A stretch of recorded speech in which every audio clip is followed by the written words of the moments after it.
BJP સરકાર કામ કરવા નથી માંગતી, પણ જે લોકો કામ કરે છે તેમને અંદર નાખી દે છે કે અમને જે લૂંટવાનું છે અમને લૂંટવા દો, અમને અમારું કામ કરવા દો, તમે કામ કરીને આ લોકોને જાગૃત ન. મતદાન કરીને કોઈ ફાયદો છે નહીં, આપણે મહેનત કરવાની છે. મોદી સાહેબ બી કહે કે વિકાસ કરો, પણ ભરૂચના જે નીચલા લેવલના માણસો છે તે કામ કરતા નથી. જે મોંઘવારીનો જે મુદ્દો છે એ ચરમસીમાએ પહોંચેલો છે.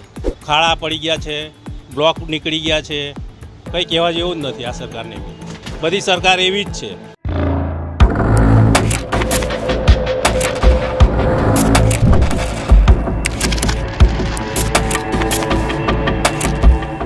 શું ચાલે છે રાજકારણના એપિસોડમાં હું રાકેશ ચોમાલ સહયોગી વિરેન્દ્ર પાટીલ સાથે ભરૂચની અંદર આપનું સ્વાગત કરું છું. આપણે કતોપર બજારમાં છે, ભરચક વિસ્તાર કહેવામાં આવે છે અને હાટ સમાન વિસ્તાર કહેવામાં આવે છે. આ કતોપર બજાર છે, વર્ષોથી આ કતોપર બજાર જોવા મળી રહ્યો છે. આ જે વિસ્તાર છે તે ઘણો પ્રખ્યાત વિસ્તાર છે. NRI લોકો પણ હોય છે તે પણ અહીં આગળ ખરીદી કરવા આવે છે. સાથે સાથે જે મધ્યમ વર્ગના લોકો હોય છે તે પણ આ જગ્યાએ ખરીદી કરવામાં આવતા હોય છે. ત્યારે આપણે અહીં આ જે કતોપર બજાર છે તેમના સ્થાનિકો સાથે, દુકાનદારો સાથે વાત કરીશું કે કઈ રીતેની પરિસ્થિતિ છે, શું ચાલી રહ્યું છે રાજકારણમાં આજકાલ, તે વિશે પર ચર્ચા કરીશું. આપણી સાથે એક દુકાનદાર છે, તેમની સાથે વાત કરીશું કે કઈ રીતેની પરિસ્થિતિમાં એ જીવે છે અને કયા ઉમેદવારને ચૂંટીને લાવશે કે જે પોતાનું કામ કરાવી શકે. કઈ રીતેની પરિસ્થિતિ છે, આવનારું જે ઇલેક્શન આવી રહ્યું છે, લોકસભાનું ઇલેક્શન આવી રહ્યું, કઈ પરિસ્થિતિ રાજકારણની છે હાલની અંદર?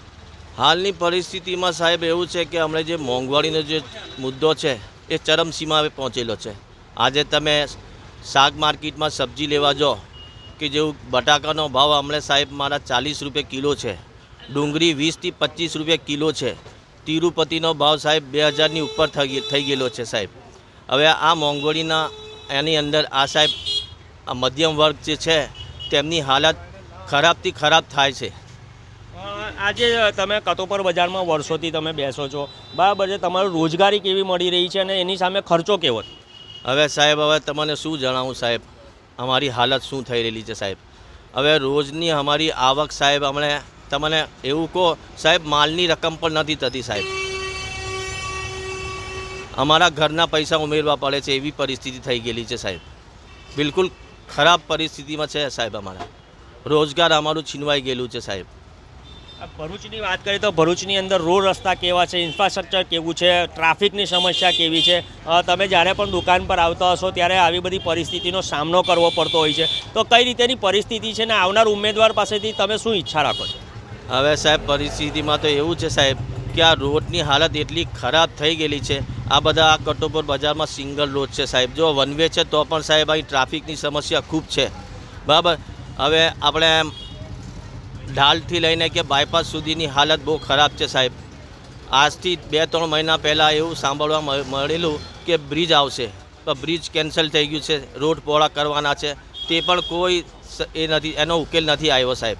આવનારા ઉમેદવાર પાસે શું અપેક્ષા રાખો? હવે આવનાર ઉમેદવાર પાસે તો અમે એક જ અપેક્ષા રાખીએ છીએ સાહેબ કે વિકાસ કરો ને મધ્યમ વર્ગના સામે જુઓ. તો વિકાસ કરો અને મધ્યમ વર્ગ સામે જુઓ.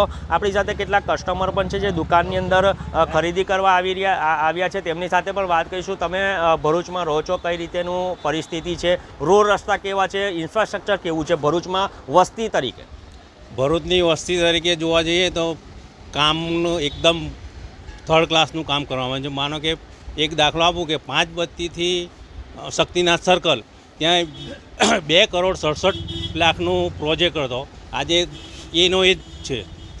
ખાડા પડી ગયા છે, બ્લોક નીકળી ગયા છે, કંઈ કહેવા જેવું જ નથી. આ સરકારને બી બધી સરકાર એવી જ છે. પાણીનો પ્રશ્ન કેવો છે?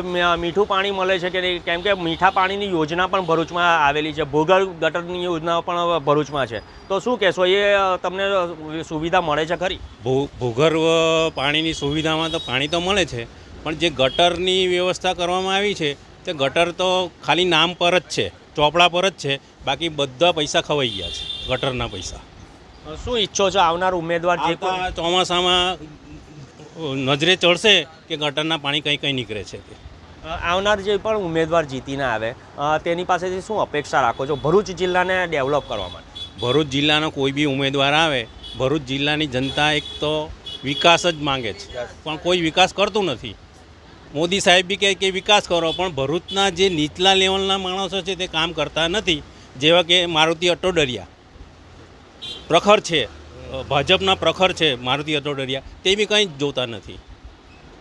તો કેટલાક જે છે તે લોકો આક્ષેપ કરી રહ્યા છે કે જે નીચલા લેવલના લોકો છે, જે પક્ષના લોકો છે તે નથી જોઈ રહ્યા ભરૂચની અંદર. આપણી સાથે એક બુઝુર્ગ પણ છે, તેમની સાથે પણ વાત કરીશું. તે પણ કદાચ વર્ષોથી, દાદા તમે વર્ષોથી અહીં આગળ બિઝનેસ કરો, ધંધો કરો છો, કેવો અનુભવ થઈ રહ્યો છે, કેવી પરિસ્થિતિ છે ધંધામાં અને રોજગારીમાં? ધંધામાં આપણે મંડી બહુ ચાલે છે, કોઈ ઘણી ઘડી મળે કે મંડી બહુ પહેરે. તમે તમારું ઘરનું ગુજરાન કેવી રીતે ચલાવો છો? સૂકી રોટલી ખાઈને દિવસ કાઢીએ, શું કરું. આવનાર જે પણ ઉમેદવાર છે, જે લોકસભાની ચૂંટણી આવી રહી છે, તમે મતદાન કરવા જશો, શું મગજમાં રાખીને જશો ને કેવા ઉમેદવારને ચૂંટીને લાવશો? કોઈ નક્કી નહીં હોતું, કોઈ નક્કી હોતું નહીં. જઈએ જઈને આવી જાય એવી વાત છે બધી. મતદાન કરીને કોઈ ફાયદો છે નહીં, આપણે મહેનત કરવાની છે. તો મહેનત કરવાની છે અને રોજગારી મેળવવાની છે, એવી વાત કરી રહ્યા છે. આપણે બીજા બી જે દુકાનદારો છે તેમની સાથે પણ વાત કરીશું. આ જે કતોપર બજાર છે તે એક ભરૂચનો હાટ સમા કહેવામાં આવે છે એ બજાર, અને જે હાટ છે તે તમે જોઈ શકો છો ઘણા વર્ષોથી લોકો આ બજારની અંદર પોતાની રોજગારી મેળવે છે. આ જે છે તે જૂના સિક્કાઓ પણ લે છે અને સામે પૈસા પણ આપે છે. આપણી સાથે દાદા છે, તેમની સાથે. દાદા, કઈ રીતેની પરિસ્થિતિ છે ભરૂચની અંદર? તમે આટલા વર્ષોથી અહીંયા રહો છો, શું પરિવર્તન આવ્યું છે 30-40 વર્ષની અંદર? એટલે 40 વર્ષથી બસ જે પોઝિશન છે એ જ છે, કોઈ વધ્યું બી નથી ને કંઈ ઘટ્યું બી નથી સાહેબ. આવનાર જે લોકસભાનું ઇલેક્શન છે, નવી સરકાર આવશે, જે કોઈ પણ સરકાર આવશે દાદા, શું ઈચ્છો છો, કેવી પરિસ્થિતિ સરકારે કરવી જોઈએ લોકોને જીવડાવવા માટે? બરાબર છે. હવે એ તો તમારે સમજવું જોઈએ ને સાહેબ. શું દાદાએ વાત કરી કે સરકારે સમજવું જોઈએ. આપણી સાથે બીજા પણ છે, આપણે દુકાન છે ત્યાં જઈશું. જે દુકાનનો વ્યવસાય કરે છે, યુવા છે, તેમની સાથે વાત કરીશું. તમે આ જગ્યાએ દુકાન લઈને બેઠા છો, કઈ રીતેની પરિસ્થિતિ છે, માર્કેટ કેવું છે, મોંઘવારી કેવી છે અને જીવવાનું કેટલું મુશ્કેલ થઈ રહ્યું છે લોકો? હાલમાં જોવા જાય તો જીવન છે 2014 પછી તબક્કાવાર જે રીતનું સિચ્યુએશન જોઈએ, 2019માં આવે, જે 14માં જે વાયદા કર્યા હતા, ત્યાર પછી 2019, તેના વચ્ચે જે નોટબંધી અને જીએસટી, જે બંને વસ્તુ આગળ ને પાછળ જે સરકારે, ગવર્મેન્ટે જે નોટબંધી અને જીએસટીનો જે ધક્કો માર્યો છે, જેનાથી જેટલા બી સ્થાનિક જે વેપારીઓ છે, લોકલ, એ લોકોને ખૂબ મોટું નુકસાન થયું છે. ત્યારબાદ જેટલા બી મોટા ઉદ્યોગપતિ છે, ખાસ કરીને અદાણી છે, અંબાણી છે, એવા લોકોને ખૂબ મોટો ફાયદો છે. અત્યારે એ લોકો ટોપ 5ના અંદર છે. અને અમારા જેવા નાના વેપારીઓ છે, તેમાં આખો દિવસ અમે બેસીને સામે જોવું પડે છે. કસ્ટમરને, ગ્રાહકને 8 થી 10 હજાર રૂપિયા ધંધો કરવાનો મુશ્કેલ પડ્યો છે. તમને નથી લાગતું કે આ બધી વસ્તુ જે છે તે ઓનલાઈન જે થઈ ગયું છે, કપડાં લેવાનું ને બધું જે ટ્રેડ થયો છે, તેના લીધે કદાચ તમારા ધંધા પર અસર પડતી હોય? ખરેખર બહુ મોટી અસર છે. એમ કે જે ચાઇનાના અલીબાબાના જે CEO હતા, જેક મામાં, તેમને આ વસ્તુ કીધેલું કે જે ઓનલાઈન વસ્તુ છે એની આવડત તમે ના રાખો, બહુ મોટું નુકસાન છે અને આવનાર ટાઈમની અંદર તમારા માટે બહુ નુકસાનકારક છે. અને બીજા એક મેં જે એક વ્યક્તિ છે, કોંગ્રેસ પાર્ટીના ખૂબ નજીકના છે, તેમને મને આ કીધું હતું કે આવનાર ટાઈમ એવો હશે કે જે લારીવાળા જે છે, જે વેપારીઓ, તેમના એટલે લોકોને રડવાનો સમય આવી જશે. જે ઓનલાઈનની જે આદત પડી છે, કેમ કે જે કોરોના સમય દરમિયાન ગામડે ગામડે બધા જે ફેરિયાઓ દુકાનો વેચી અને બિચારોની બહુ કફોડી હાલત બની ગયેલી છે. તમે યુવા પણ છો અને ભરૂચમાં તમે ઘણા વખતથી રહ્યા પણ છો, શું લાગે છે ઇન્ફ્રાસ્ટ્રક્ચર કેવું છે ભરૂચનું? રોડ, રસ્તા, પાણીની વ્યવસ્થા કઈ રીતેની થઈ છે?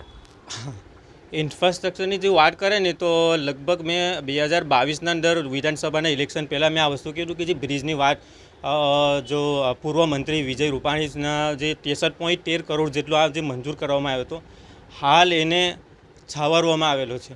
બની જશે, બનવાનો છે, એ રીતનો આ ના ચાલે. લોકો હવે જાગૃત થયેલા છે. પ્લસ કે 2022ની આજુબાજુ વેરાઓ વધારવામાં આવ્યા હતા, ત્યારે વિપક્ષના કાઉન્સિલરો, આપણે પશ્ચિમ વિસ્તારના જેટલા પણ લોકો, વેપારીઓ છે, બધા એક થઈને એમને સાઇન આપીને વિરોધ મોટા પાયે જ્યાં દર્શાવ્યો, ત્યારે નગરપાલિકાના કાઉન્સિલરો જે છે પ્રમુખ છે એ લોકોને લાગ્યું કે ખરેખર આપણે હવે હમણાં મોમેથી જે આપણે ઘરું જે ટાંપીને એમની પાસેથી જે લઈએ છીએ એ વસ્તુ આપણું ખોટું છે. આવનાર જે લોકસભાનું ઇલેક્શન છે, જે કંઈ પણ ઉમેદવાર ભરૂચ જિલ્લામાં સાંસદ તરીકે ચૂંટાઈને આવશે, શું ઉમ્મીદ રાખો છો, શું અપેક્ષા છે તમારી? સૌથી મારી અપેક્ષા જે છે ને, તો હું માનું છું જે આપણે ગઠબંધનના જે ઉમેદવાર છે ચૈતરભાઈ વસાવા, એ ખરેખર એક યુવા નેતા છે, શિક્ષિત વ્યક્તિ છે અને ખરેખર હું માનું છું અને હું તો નહીં પણ આ ભરૂચ જિલ્લા આપણે જ્યાં 7 વિધાનસભાની અંદર આપણે એનો જોશ જોઈ રહેલા છે કે લોકો ઈચ્છે છે કે આ વિધાનસભા આપણે લોકસભા ઇલેક્શનની અંદર ચૈતરભાઈને જરૂરથી એમને મોકો આપવો જોઈએ, કેમ કે એ નાટી જાતિમાં નથી માનતા, એ કામ કરવામાં માને છે. જેવા જે મેન જે બેઝિક મુદ્દા છે મૂળભૂત લોકોના, કે આરોગ્યમાં મળવું જોઈએ, હોસ્પિટલો બનવા જોઈએ, પ્લસ કે શિક્ષણની વ્યવસ્થા જે કથળી રહેલી છે, આ જો અત્યારે જો પ્રાથમિક શાળાઓ જે બની રહેલી છે સરકારી, એનો સૌથી મોટો શ્રેય જાય છે આમ આદમી પાર્ટી. જ્યારે અહીંયા અરવિંદ કેજરીવાલ 2022ના ઇલેક્શનની અંદર સતત ઈશુદાન ગઢવીની સાથે આખા ગુજરાતની અંદર જ્યારે આ મનીષ સિસોદિયા જે શિક્ષણ મંત્રી હતા, અત્યારે તમે જુઓ છો કે એ લોકોને ખૂબ જેલમાં પૂરી દેવામાં આવે છે. કેમ? બીજેપી સરકાર કામ કરવા નથી માંગતી, પણ જે લોકો કામ કરે છે તેમને અંદર નાખી દે છે કે અમને જે લૂંટવાનું છે અમને લૂંટવા દો, અમને અમારું કામ કરવા દો, તમે કામ કરીને આ લોકોને જાગૃત ન. શિક્ષણ અત્યારે એટલા માટે જરૂરી છે કે જેટલા બી જો આ શિક્ષણ આપણા જો બાળકો ભણીને મોટા થશે તો એમની અમે સવાલ ન ઊભો કરી શકીએ ને ભણેના જેટલા અભણ રહે તો એ લોકોના હાથ પગ પકડી રાખે ને જે કંઈ કહે એ માની લે. એટલા માટે એ લોકોને દબાવવા માગે છે કે આ વસ્તુ તમને આપો ના, ને જો તમે એનો પ્રશ્ન ઉઠાવશો. હવે જે અરવિંદ કેજરીવાલ જે પ્રશ્નો જે ઉઠાવ્યો છે શિક્ષણ માટેનો, ટીચરોને ત્યાં બહાર વિદેશમાં ભણવા મોકલે છે અને ફ્રીમાં ત્યાં શિક્ષણ અપાવે છે, દરેક એવી સુવિધાઓ. તો અત્યારે હું માનું છું કે એ લોકોને આપણે જે ભરૂચ લોકસભાના અંદર જે સાંસદમાં છે ચૈતરભાઈને ખૂબ દિલ તન મન ધનથી એમને મત આપવો જોઈએ, એમને જીતાડવો જોઈએ. તો તન મન ધનથી વોટ આપવો જોઈએ અને જીતાડવા જોઈએ તેવી વાત કરી રહ્યા છે.